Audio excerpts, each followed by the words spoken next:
사랑하는 여러분, 우리가 하나님을 잘 믿는다고 해서 무조건 만사가 형통하고 어떠한 고난이 없습니까? 만일 하나님을 믿는 사람이 특별한 어떠한 이유도 없이 큰 고난을 겪게 된다면 우리는 그것을 어떻게 이해하고 받아들여야 합니까? 우리의 주변을 들러보십시오. 하나님을 향한 분명한 확신과 믿음으로 살아가지만 그럼에도 불구하고 어떠한 문제로 고난을 겪는 사람들이 분명히 있습니다.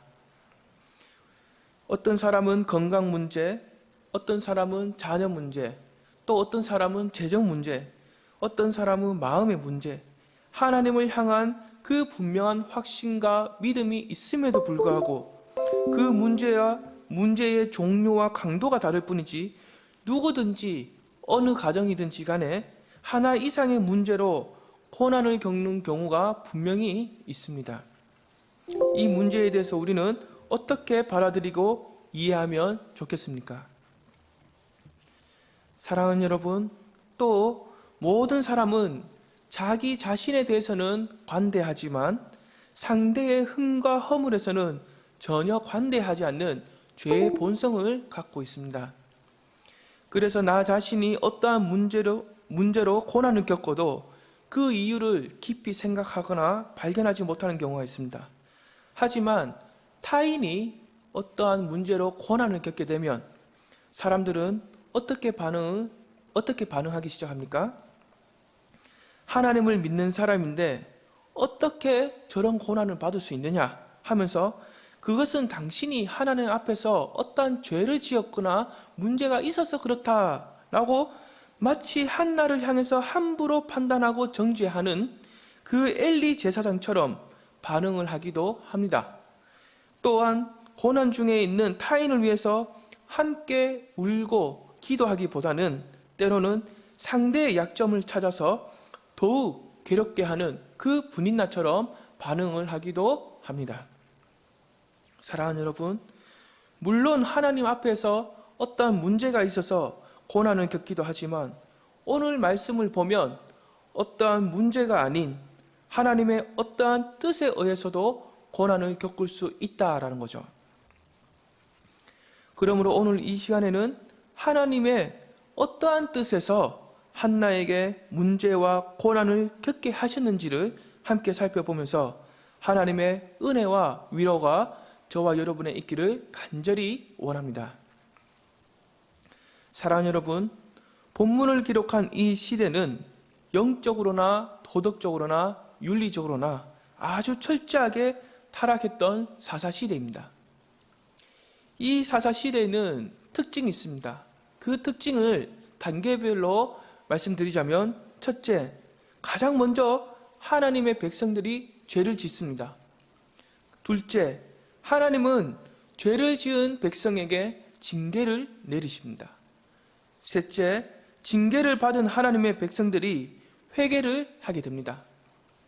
넷째, 하나님은 회개하는 그 백성들에게 구원을 베풀어 주십니다. 이러한 악순환이 계속해서 반복하던 것이 그 시대가 사사시대입니다. 오늘 함께 읽은 본문은 이러한 시대에서 살아가고 있는 한 가정을 소개하고 있습니다. 그 가정이 바로 저와 여러분이 잘 알고 있는 한나의 가정입니다. 1절입니다. 에브라임 산지 라마다임 소빔에 에브라임 사람 엘가나라 하는 사람이 있었으니 그는 여로함의 아들이요 엘리후의 손자요 도우의 증손이요 숲의 현손이더라. 정통적인 견해에 따르면 한나의 남편인 이 엘가나는 에브라임 산지에 사는 레위인입니다. 그리고 그의 족보가 자세히 기록되어 있다는 것과 그리고 이 당시에는 부유한 사람들만 일부 다쳐져 있다는 것과 또한 매년마다 빠짐없이 하나님께 제물을 가지고 나와서 제사를 드리는 것, 이러한 것들을 우리가 살펴볼 때 한나의 가정은 화려한 족보가 있는 부유한 가정이었다라고 알 수 있습니다. 뿐만 아니라 한나가 하나님께 나와 간절하게 기도하는 그 모습을 볼 때에도 이 가정은 신앙에 대한 열정과 노력이 있는 그러한 가정이라는 것도 잘 알 수가 있습니다. 그러므로 한나의 가정은 어느 누구의 가정도 부럽지 않을 만큼 족보로나 재물로나 신앙적으로나 갖출 만큼 다 갖추어진 가정이다라는 거죠. 사랑하는 여러분, 그럼에도 불구하고 이 가정은 단 하나의 문제가 있습니다. 그 문제가 무엇입니까? 그것은 바로 한나에게 자식이 없다라는 거죠. 이 당시의 문화로 볼 때 여인이 임신하지 못하는 것은 그 여인에게 있어서 가장 큰 수치 중에 수치요, 하나님으로부터 저주를 받은 자요, 앞으로의 미래가 전혀 없다라는 것을 의미했습니다. 그래서 이 당시의 여인이 임신을 하지 못하면 남편으로부터 많은 관심과 사랑을 받지 못했습니다. 이러한 상황에서 한나의 마음이 얼마나 괴롭고 얼마나 힘들었겠습니까? 뿐만 아니라 한나가 자식이 없다는 그 문제로 그 큰 고난을 겪고 있을 때, 충분히 힘들고 괴로울 때 브린나가 한나의 치명적인 그 약점을 막 쑤시면서 더욱더 괴롭게 하고 있었습니다. 그렇게 안 해도 견딜 수 없을 만큼 충분히 힘들고 괴로운데 이때다 하면서 더 괴롭게 하는 거죠. 우리도 인생을 살아가다 보면 어디를 가도 꼭 브린나와 같은 사람을 만나게 됩니다. 충분히 힘들고 괴로울 때 꼭 그때 나타나서 더 힘들고 괴롭게 하는 거죠. 하지만 그런 사람을 만나도 너무 실망하거나 움츠러들 필요가 없습니다. 사랑하는 여러분, 그 이유는 오늘 살펴볼 말씀에서 발견하게 될 것입니다. 한나가 임신하지 못해서 고난을 겪고 있을 때, 브린나가 더욱 괴롭게 하고 있을 때 그의 남편인 엘가나는 어떻게 반응하고 있습니까? 이 당시의 관습과 문화를 뛰어넘는 행동으로 반응하고 있습니다. 즉, 브린나보다 더 많은 갑절로 한나에게 사랑과 위로를 주고 있습니다. 이것은 한나를 향한 특별한 사랑으로 특별한 대우를 하고 있는 것입니다. 하지만 한나에게 어떤 문제가 있습니까? 엘가나가 한나를 위하여 갑절로 사랑하고 위로를 해줘도 한나가 겪고 있는 그 문제는 전혀 해결되지 않는다라는 거죠. 지금 한나에게는 그 갑절의 사랑과 위로보다 문제와 고난이 더욱더 크게 다가오고 있는 겁니다. 여기서 저의 질문은, 하나님을 향한 그 신앙의 열정과 노력이 있는 그 넘치는 그 한나에게 또는 그 가정에게 왜 이러한 고난이 찾아왔는가라는 거죠. 5절입니다. 그러나 여호와께서 그에게 임신하지 못하게 하시니, 한나의 몸에 어떠한 병이 있어서가 아닙니다. 한나가 운이 없어서 그런 것도 아니죠. 한나가 또 어떠한 죄를 지었기 때문에 이러한 고난을 겪고 있는 것도 아닙니다. 그 고난은 하나님의 어떠한 뜻을 가지고서 허락하신 고난입니다. 사랑하는 여러분, 지금 한나가 고난을 겪고 있는 것은 가정의 문제가 너무 많아서 겪게 되는 것이 아니죠. 단 하나의 문제, 자식이 없다라는 그 문제 하나 때문에 고난을 겪고 있는 겁니다. 믿음으로 살아가는 우리의 인생도 이러한 경우가 분명히 있습니다. 하나님이 우리에게 다른 모든 것은 허락하셨지만, 그래서 갖출 만큼 다 갖추게 하셨지만, 어떠한 뜻에 의해서 나에게 꼭 필요한 한 가지를 쏙 빼시는 그러한 경우가 분명히 있습니다. 그래서 우리를 고난의 길을 걷게 하신다라는 거죠. 어떤 사람은 그 한 가지가 빠짐으로써 부모와 자녀의 갈등으로, 또 어떤 사람은 가족의 건강으로, 또 어떤 사람은 직장의 문제로, 이 외에도 종류가 더 많습니다. 여기서 중요한 것은 그 한 가지만 해결이 되면 내 인생과 우리 가정이 정말로 행복하고 좋아질 것 같은데 하나님은 그렇게 해주시지 않는다라는 거죠. 사랑하는 여러분, 오늘 본문을 통해서 우리는 무엇을 알 수 있습니까? 우리가 어떠한 문제로 고난을 겪는 것, 이것은 우연하게 생겨난 일이 아니라 하나님의 영원한 작정과 섭리 안에서 허락된 고난이다라는 겁니다. 다시 말하자면 그 고난을 통해서 하나님이 이루시고자 하는 어떠한 뜻이 있다라는 거죠. 그렇다면 한나를 향한 하나님의 뜻은 무엇입니까? 우리가 한나를 향한 하나님의 뜻을 알려면 고난을 겪고 있는 한나가 지금 어떤 자리에서 무엇을 하고 있는가라는 것을 살펴봐야 합니다. 사랑하는 여러분, 한나는 지금 어떤 자리에서 무엇을 하고 있습니까? 10절입니다. 한나가 마음이 괴로워서 여호와께 기도하고 통곡하며, 하나님께 나와 통곡하며 기도하고 있습니다.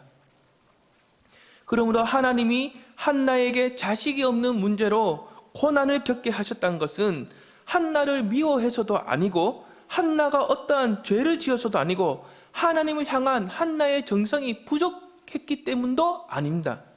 한나가 온 마음을 쏟아부으면서 간절하게 기도하는 그 자리로 데려오는 것, 이러한 하나님의 뜻이 있었기 때문에 하나님은 고난을 허락하셨습니다. 사랑하는 여러분, 여기서 우리가 짚고 가야 할 중요한 부분이 있습니다. 그것은 바로 하나님이 허락하신 문제와 고난 때문에 지금 한나는 온갖 아픔과 슬픔과 수치와 절망을 경험하고 있습니다. 하지만 그렇다고 해서 한나는 하나님을 향해서 원망을 하거나 분노를 하거나 하나님께 등을 보이며 떠나거나 하나님이 하나님 되심을 의심하거나 그러한 행동은 전혀 하지 않고 있다라는 거죠. 오히려 한나는 매년마다 하나님께 나와서 하나님께 예배를 드렸고 그때마다 자신의 온 마음을 쏟아붓는, 자신의 생명을 쏟아내는 그 간절한 기도를 하고 있다라는 겁니다. 사랑하는 여러분, 한나가 그렇게 인내하며 버틸 수 있는 그 이유가 무엇입니까? 내 인생에 견딜 수 없는 어떠한 큰 고난이 찾아와도 그 고난을 하나님이 허락하셨다 하더라도 하나님의 신실하심과 선하심으로 반드시 다스리시고 보호하심을 믿고 있기 때문에 가능한 것입니다. 사랑하는 여러분, 실제로 한나는 하나님의 선하심에 따라서, 그 선하심의 뜻에 따라서 인도함을 받았습니다. 그래서 간절하게 기도하는 그 자리에서 하나님의 응답을 받게 된 것입니다. 사랑하는 여러분, 저는 지금 간절하게 기도하면 무조건 응답을 받는다, 이것을 말하고 있는 것이 아닙니다. 하나님의 뜻이 있으면 응답을 받을 수도 있고 하나님의 뜻이 없으면 응답을 받을 수 없을 수도 있습니다. 하나님이 주권적으로 이루시려는 그 뜻을 우리의 힘과 노력으로는 바꿀 수 없기 때문입니다. 그래서 우리가 한 가지 중요한 질문을 갖게 되죠. 그 질문은 하나님이 주권적으로 모든 뜻을 다 정해 놓으셨는데 우리는 그럼에도 불구하고 왜 기도해야 합니까? 라는 거죠. 사랑하는 여러분, 왜 우리는 그럼에도 불구하고 기도해야 하는 것입니까? 첫째로, 고난을 겪는 중에서도 하나님은 여전히 나의 아버지가 되시고 그 아버지가 얼마나 신실하시고 얼마나 선하신지 이것을 깨닫고 누리는 것이 기도이기 때문입니다. 둘째로, 고난을 겪는 중에서도 하나님을 향한 내 사랑이 여전히 변함이 없다는 것을 하나님께 확인시켜 드린 것이 기도이기 때문입니다. 사랑하는 여러분, 한나가 기도해서 응답을 받는 과정을 보십시오. 처음에 한나가 자식이 없어서 고난을 당하고 있을 때 그 고난은 누가 허락한 고난입니까? 여호와 하나님이 허락하신 고난입니다. 그리고 그 한나를 생각해서 기도의 응답을 주신 분도 여호와 하나님이십니다. 하지만 하나님은 이 과정을 어떻게 이끌어가고 계십니까? 오늘 본문은 아니지만 1장 20절을 보십시오. 제가 읽어드리겠습니다. 한나가 임신하고 때가 이름에 아들을 낳아 사무엘이라 이름하였으니 이는 내가 여호와께 그를 구하였다 함이더라. 한나가 아들을 낳아서 그 이름을 사무엘이라고 이름을 지었습니다. 그런데 그 뜻이 무엇입니까? 내가 여호와께 그를 구하였다. 내가 여호와께 그를 구하였다 입니다. 마치 한나가 간절하게 기도를 했기 때문에 그 응답이 주어진 것처럼 하나님께서는 그렇게 이끌어가고 계신다라는 거죠. 사랑하는 여러분, 하나님은 왜 이렇게 이끌어가고 계십니까? 하나님을 찾고 사랑하는 그 마음이 더욱더 커지길 바라시는 겁니다. 뿐만 아니라 영혼의 깊은 곳에서부터 진정한 감사와 기쁨을 가질 수 있도록 하시는 겁니다. 그러므로 우리가 어떠한 문제로 고난을 겪을 때 믿음으로 인내하며 간절하게 기도하는 것은 우리에게 있어서 너무나 중요하다라는 거죠. 사랑하는 여러분, 우리가 또 한 가지 기억해야 할 것은 하나님이 한나에게 주셨던 그 응답하심이 한나라는 한 개인 또는 한 가정이라는 단위에서만 만족과 기쁨이 있는 것이 아닙니다. 하나님은 한나를 통해서 사무엘을 낳게 하셔서 그 사무엘을 선지자로 세우셨습니다. 또 하나님은 선지자가 된 사무엘을 통하여 다윗을 왕으로 세우셨습니다. 그래서 이스라엘 민족 전체가 함께 만족하고 기뻐하는, 더 나아가서 더 이상 앞날의 미래가 보이지 않는 그 족보에서 예수 그리스도가 나게 하시고 그 결과로 온 열방이 함께 만족하고 기뻐하는 그 구원의 역사를 이루어 가신다라는 겁니다.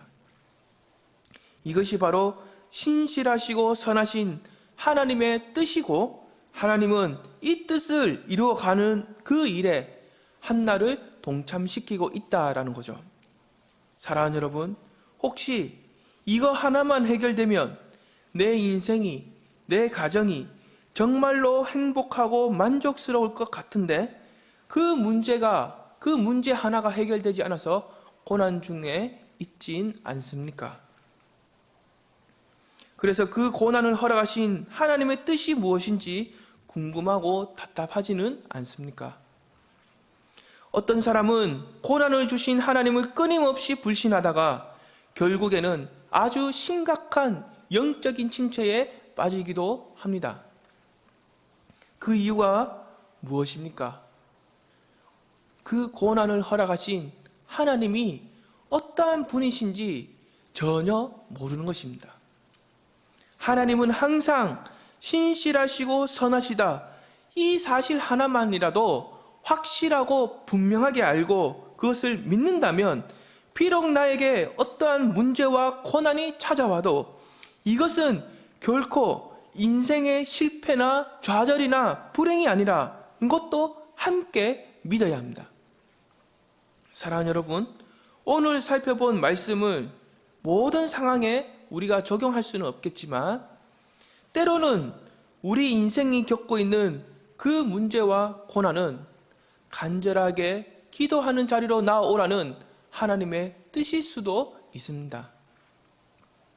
그래서 더 놀랍고 더 위대한 또 다른 하나님의 뜻을 이루어가는 일에 우리도 함께 동참하는 그 특별한 기회일 수도 있습니다.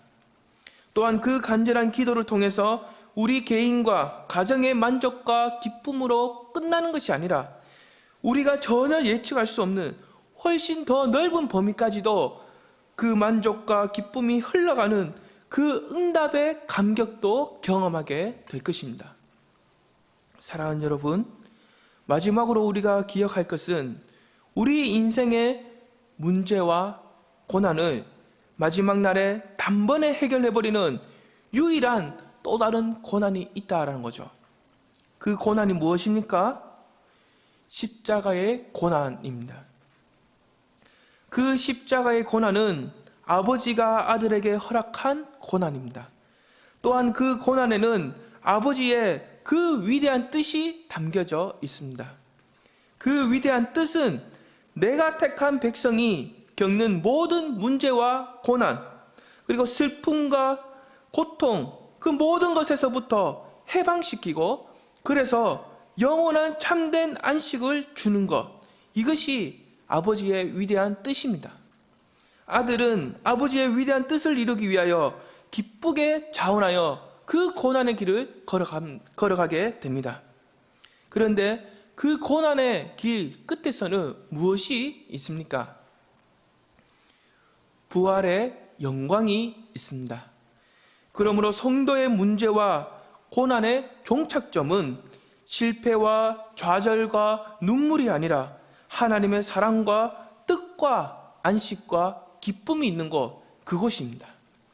사랑하는 여러분, 우리의 인생이 어떠한 문제로 고난을 겪게 될 때 그 문제와 고난에는 우리를 향한 하나님의 사랑과 뜻이 있다는 것을 기억하면서 저와 여러분이 믿음으로 항상 잘 이겨낼 수 있는 그 은혜가 있기를 간절히 원합니다. 다 같이 기도하겠습니다.